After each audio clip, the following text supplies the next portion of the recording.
we've got to start talking about this. And market mania, market madness has taken over, where the market and the assumptions behind the market are now dominating the conversation. And there's a kind of idiocy in this that permeates the whole society. Here I'm going to offend some of you, but please forgive me. I'm getting tired of seeing SUVs sporting American flags.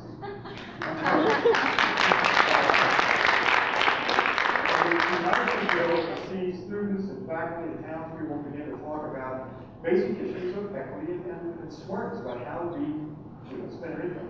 One other review of this, which is tangential to the question, but put two images side by side. The images you've all seen in the newspapers, these little Afghan kids at school learning the Quran and how to hate America. That's all they learn. Nothing useful or anything, just learn those two things. Then American kids in our high-tech schools learning how to be participants in the global economy. Now put those two images side by side. Those are two fundamentalisms. And we've got to begin to have a different conversation that talks about life in a very different and more serious kind of way. Now, that doesn't answer your question. I'm just trying to stumble around and think of something smart to say. The way you redistribute income is you redistribute income. And the income tax, of course, has gone aggressive, and now in a moment of national crisis, we're being told that the way out is to give more money to the wealthy. And I'm not kidding. One of the suggestions is now before the Senate is a suggestion to once again make the 3-martini business lunch tax deductible. Is if that will strike terror in the heart of Osama bin Laden.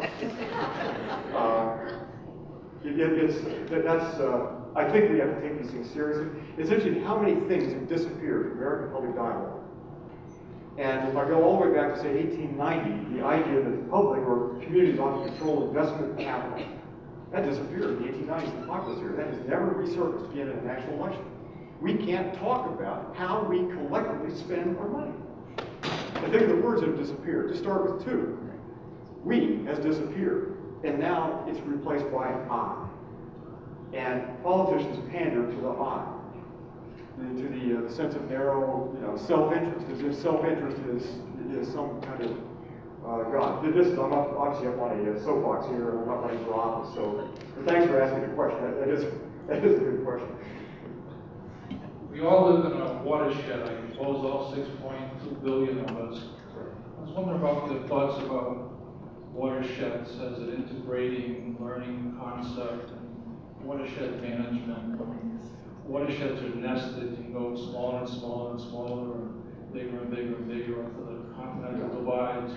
And so, as an educator of ecological literacy, I wonder what your thoughts are on making that a major central integrating theme. I think thanks for the question. That's a great question. And all of us, no matter where you are, we're all eddies. There's a part of the watershed that's running through us all the time, physically. And it's a great integrated theme. It has to do, I sometimes have a slide that is a pyramid of learning. And at the very top is a lecture method. What I'm doing right now, and it's off to the side, there is a percentage of information retained after a given number of years. What you retain to make a given lecture by 5% after 10 minutes or something. It's a very small percentage.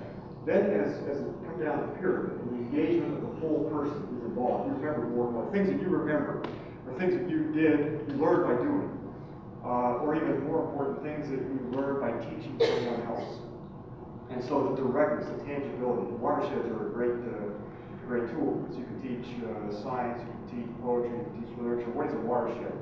And we write poetry about water, and we do science on it. We can learn chemistry by studying water. It's one of the reasons why we, in the Environmental Studies program, started a watershed education program. We have students and faculty work with local teachers, trying to get watershed education in all the local schools. And it's a great device. Thanks for asking that question, because that is an important tool, and its pedagogy is very powerful. People remember those wet, rainy days out there slogging around the stream, or those great days in the crisp, clear weather out there. But you remember being out there doing something that you don't remember in the classroom setting. In design, we often get our students looking at precedents for the design problem that they're working on. One of the items that you raise or bring up this evening is about multidisciplinary education and the importance of that in our institutions. We face considerable administrative hurdles to achieve multidisciplinary education, and so I thought perhaps you might tell us some precedents, some institutions that are successfully engaging in multidisciplinary education? Great question. It takes about an hour and a half to answer. If you're game, I am. There's a lot of ferment in higher education, not as much as I think it should be. But we tossed out the word interdisciplinary, transdisciplinary for years and years. It didn't mean much. It was simply words tossed out. The structure dictated that the way the academy worked would be a series of kind of hermetically sealed boxes called disciplines or departments. And it didn't reward that kind of thing. I think there's a change. And I think it's occurring for several reasons. One is that the students coming into your institution and mine are now very different students. Their life experiences are radically different. They probably are a little more fascinated with connecting dots in some ways, not so much anything else. There's a different clientele out there. There now is, I think, a very different thing with universities that wants experience in various colleges, universities, and private organizations. There's also something else. This afternoon we were talking about this with a smaller group here. If I was to compare higher education, let's say, to something else, it would be something like, say, General Motors. These would be Toyota and Honda by the year 1970. And GM had a lot on market share, they thought, but by 1990 they were losing $4.5 billion a year. It's not clear the company could survive to this day. And higher education, by the same token, assumed, all collective 3,800 institutions assume kind of a lot of higher education. Look what's happening. If we look at our rearview mirror, what's gaining on us? Well, it's University of Phoenix, it's internet, it's all kinds of other vendors. Now, what this means is, and I'm a believer in liberal arts education, what this means, I think, for us is we will have to, we've got to do exactly more of this kind of thing. We've got to begin to refine our product. We've got to do what Honda, Toyota did with the auto market anymore. We've got to rethink the product, how we sell it, who we do it to, because it is going to be assumed. Now I've got at least 5 dozen articles, various sources in the educational press, about how colleges and universities are obsolete. High structural costs, expensive, and we can go to network learning, distance learning, put a kid in front of a computer, and they can master all the information content. That is the Toyota gaining on us in our rearview mirror. We've got to be faster, we've got to be more agile, and I think we have to develop a more liberal version of liberal arts. This is going to mean a lot of stress on interdisciplinary kind of education, real disparate education. I think it's going to mean breaking down barriers between departments and divisions in all kinds of creative and exciting sorts of ways. Breaking down the barrier between institution and public. You typically think of these institutions as closed. The door is one way, students come in, and ideas don't flow out easily. And so on most college and university campuses, certainly in ours, you go a half inch off the campus and you're finding social problems, drugs, alcohol, decaying communities, economic problems, all kinds of things. But we've got this little enclave of ideas, research, bright people, but they're not rewarded to expend that life energy after solving real problems. So I think there are all kinds of reasons. But your question gets me to thinking about how do we redesign higher education? And this too is a design issue. How do we equip people for that kind of world? One of the things that strikes me about, visiting the White House, again, talking about, was how insular the view was of various kinds of things. I don't think it was peculiar to that particular administration. I think it was probably as true of the Clinton administration or the previous Bush administration or whatever. But we now have to equip a very different generation to do things that we as a species have never had to do before. And now it's global. Time is short. I think we can make it, but Dana Meadows was asked, can we make it? She said, absolutely, but just in the nick of time. There's not a moment to lose. And I think the core has to do with education. You've got to change how people think, eventually how they live because they think different. That's a great question. I think there's a lot of institutional innovation that's going to come.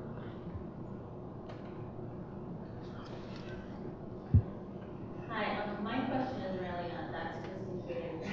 I just want to know on an individual level what people can do. I try to do a lot of my own as far as, I have a car that gets decent mileage. I walk places if I can. I recycle. I don't throw things away. I try to give them away or resell them, or I buy used things, stuff like that. I have all the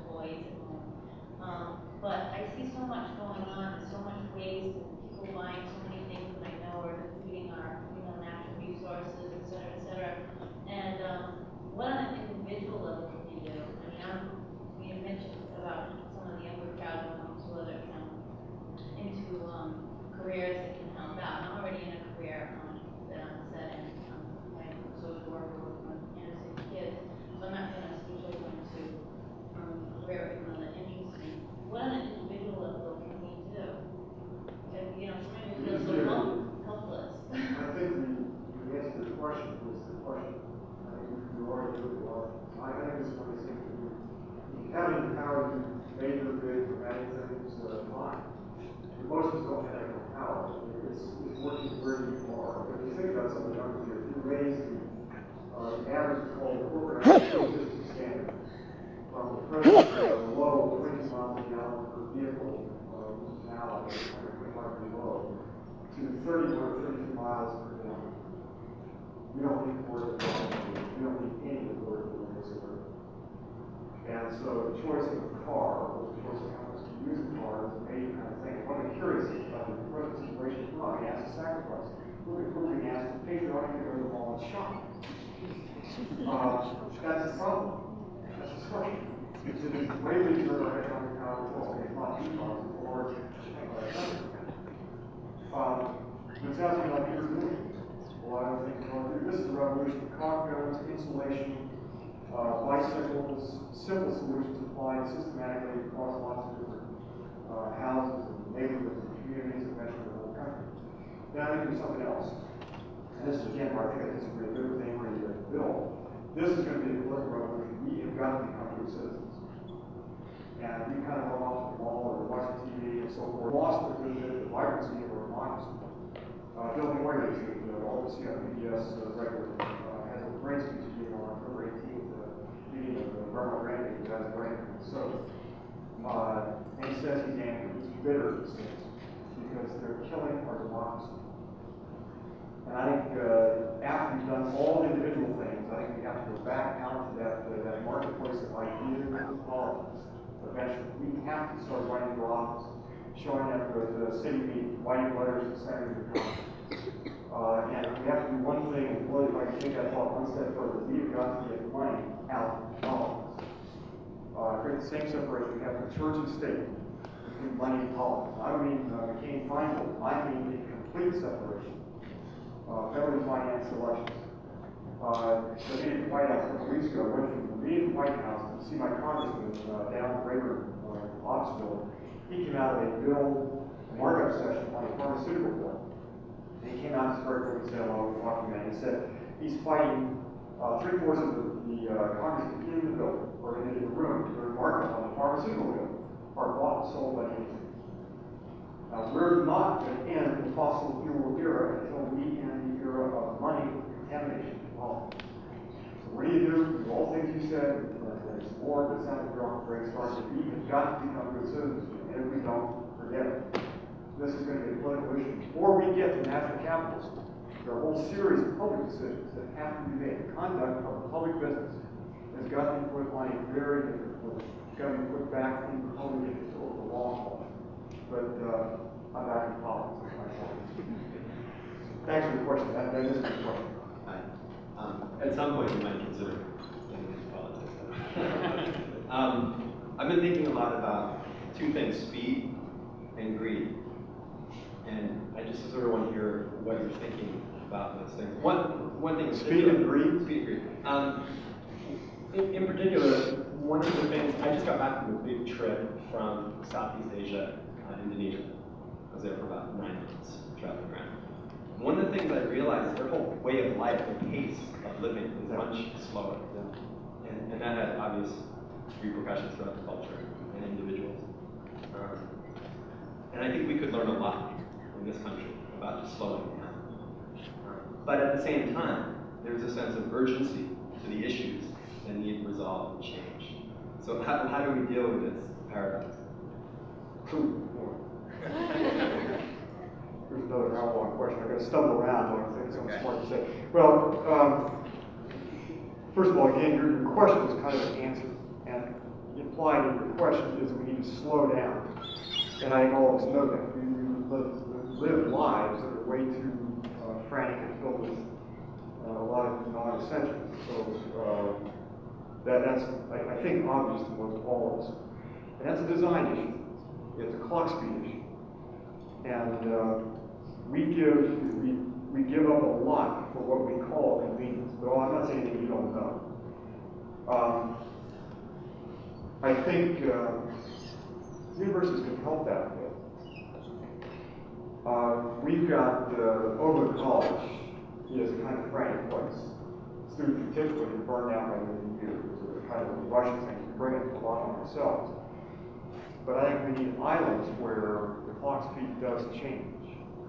And we give more time to think of what does not happen in the life of kids now. It isn't just speed, it's also noise. Think of all things that make life like this is a noisy culture. Go to the airport gate, and there's racket, there's CNN, and there's advertisements, just racket, people with headphones, just constant racket. That's an issue of sustainability. And it has lots of different facets. How you move in that direction, I don't know. But I would say that I think that's a design issue. On speed, think about this also in this context. I've got a book coming out. This actually one of the issues in the book. It's called Nature of Design. A friend of mine, David Klein, who's old war Amish, called me right after the Oklahoma City bombing in 1995. David, Amish don't have phones. He'd gone down to a payphone and called at 6 o'clock in the morning. He's got to come to a root sense of humor. He said, David, this is David Klein. And I said, you hear about the bombing of Oklahoma City? I said, yeah. He said, just want to call and let you know that no Amishman has been implicated so far. I said, well, David, I didn't assume an Amishman had been implicated or would be implicated in the bombing. He said, well, I just want to clarify that in your mind, and had an Amishman been involved, the getaway buggy would have been blown up. Weird sense of humor. And I thank that bit of information, and a few more minutes we hung out, but I mulled over that for a long time now. What he was saying, that was his way of saying something that relates to your question. If the main form of transportation is by horse, there's some things you can't do. You can't shop until you drop. You can't haul enough diesel and fertilizer to blow anything much. You got to be home 5 o'clock to milk the cows. And so clock speed. The Amish have figured out culture, how to create something that functions like a gunner on a machine. And so they can't do much damage. No matter what darkness lurks in their heart, you can't do much damage to the world. We've got to find a cultural equivalent of a horse. And this is not going to be a technological device as much as it is a cultural decision. That's a culture that has decided to operate at the speed of a horse. And David has a wonderful essay on plowing, horse plowing. We've got a single share plow. He can plow about as much in the course of a day as the sun moves northward in the springtime. And that's a good way to think about it. This is a design issue. Now the second part, that's not an answer to it. It just says the question is a good question. I only recognize it as a question. I don't have an answer for it. What do we do individually? I think in times it calls for lots of hard work and so forth. I think you create spaces for silence, create spaces for renewal, refreshment. I'm not particularly good at that, but I know all the lingo about it. Take time to reconnect, take time to experience your inner child, all that kind of stuff. And I think that is fundamentally important. This is not a culture that does that very well, and I certainly don't do that very well. The question is a great question. But I think it's best done perhaps in the design issue. And this is our last question. Hi, this is more of a practical question. I'm a school teacher. I teach in a small independent school, elementary school, up through grade 8. And I think the faculty in our school holds a great consciousness towards teaching reverence to the earth and the interconnectedness of people's cultures in our school. And we have a composting program, we have recycling in the school that we start with children in. We're looking down the line to build a building within the next several years ahead. Where would we go to find the skills, the knowledge, financial resources to help us build a Lewis Center type building in our community? Let me say two things. One, first question, should you do that? And my answer here would be absolutely no. You may not want to look at machinery, you may want to look at complex intelligence. I think we're, particularly in education, we're school lab, or wherever, we want to build buildings to develop a full-blooded kind of pedigree in recognition of our goals to teach. And shape us and shape them. So the question for you